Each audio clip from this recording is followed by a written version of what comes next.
Suatu hari ada seorang raja yang memiliki 4 istri. Istri keempat adalah istri yang paling disayangi. Dia sangat tergila-gila kepadanya. Sang raja selalu menghiasi istri keempatnya dengan pakaian yang anggun, perhiasan yang mahal, dan menghidangkan makanan yang paling enak dan memperlakukannya dengan pelayanan terbaik. Pokoknya apapun dilakukan untuk membahagiakan istri keempat ini.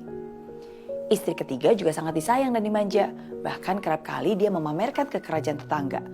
Walaupun sang raja kadang merasa takut bahwa suatu hari istrinya ini gak setia dan akan meninggalkan dia, berpaling kepada yang lain.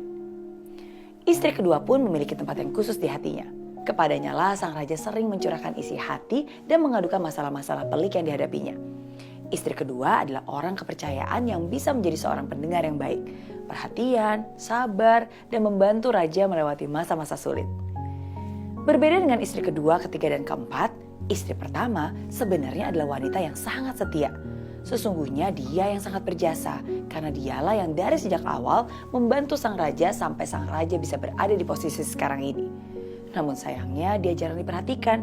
Sang raja tidak lagi mencintai dan bahkan selalu menghiraukannya. Suatu hari sang raja jatuh sakit dan dia tahu umurnya gak lama lagi. Karena dia gak mau sendiri di alam baka nanti, dia pun meminta istri tercinta untuk menemaninya. Raja pun memanggil dan bertanya kepada istri yang keempat. Sayang, kamu tahu kan bahwa aku tuh lebih mencintai dan menyayangi kamu dibandingkan istri-istriku yang lain. Seluruh permintaan, seluruh kehendakmu selalu aku penuhi. Sekarang, sudikah kamu menemaniku dalam kuburanku? Wah, gak mungkin. Begitu spontan jawab sang istri, lalu pergi meninggalkan sang raja yang sedang sekarat. Sungguh kecewa hati raja. Jawaban istri keempat itu sadis, bagaikan sebilah pisau yang menusuk tepat ke dalam hatinya. Dengan sedih, raja pun kemudian memanggil istri ketiga. Sayang, aku telah mencintaimu seumur hidupku. Sekarang saya sekarat. Maukah kamu merawat dan menemani dan ikut denganku jika kelak aku meninggal nanti? Si istri ketiga pun menjawab, tentu gak bisa. Hidup ini begitu indah. Jika kamu mati, lebih baik saya menikah lagi.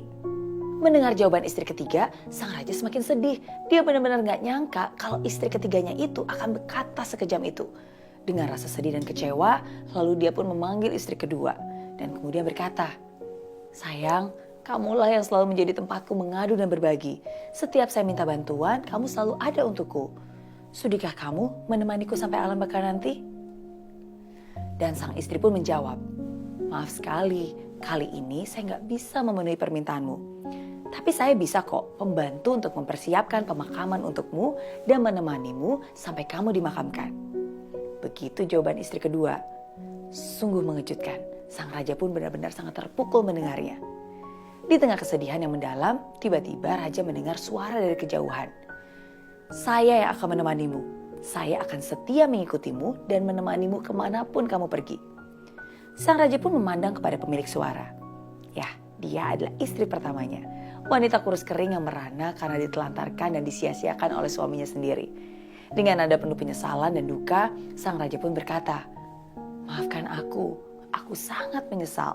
Seharusnya dulu aku memperlakukanmu secara adil, merawatmu lebih baik ketika aku punya kesempatan.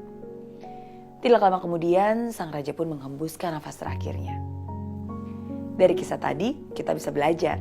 Sebenarnya kita semua memiliki 4 istri dalam kehidupan kita. Istri yang keempat adalah tubuh kita sendiri. Kadang kita terlalu mencintai fisik kita, memberikan pakaian yang terbaik, perhiasan, kosmetik, dan tanpa kita sadar bahwa semua itu hanyalah sementara. Kegagahan, kecantikan, dan keindahan fisik itu akan pergi begitu kita meninggal dunia. Istri yang ketiga adalah harta benda, status, dan kekayaan yang kita miliki. Kita meluangkan begitu banyak waktu untuk mengumpulkan semua itu. Tapi tidak ada satupun yang bisa kita bawa dan miliki selamanya. Begitu kita meninggal, dia akan pergi dan berpindah tangan menjadi milik orang lain.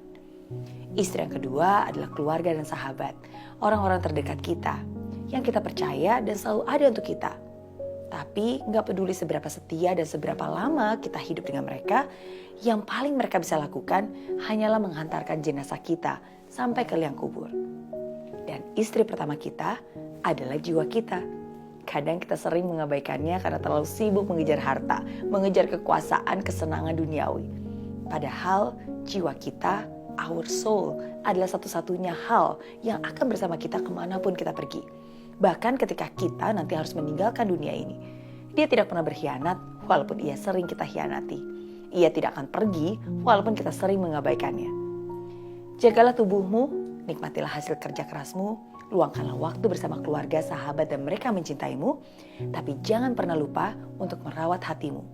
Jangan pernah lupa untuk memberi makan jiwamu. Berdoa, bersyukur, nikmati kesendirianmu bersamanya. Luangkan waktu untuk dia, karena hanya dialah teman sejatimu di dunia dan di akhirat nanti.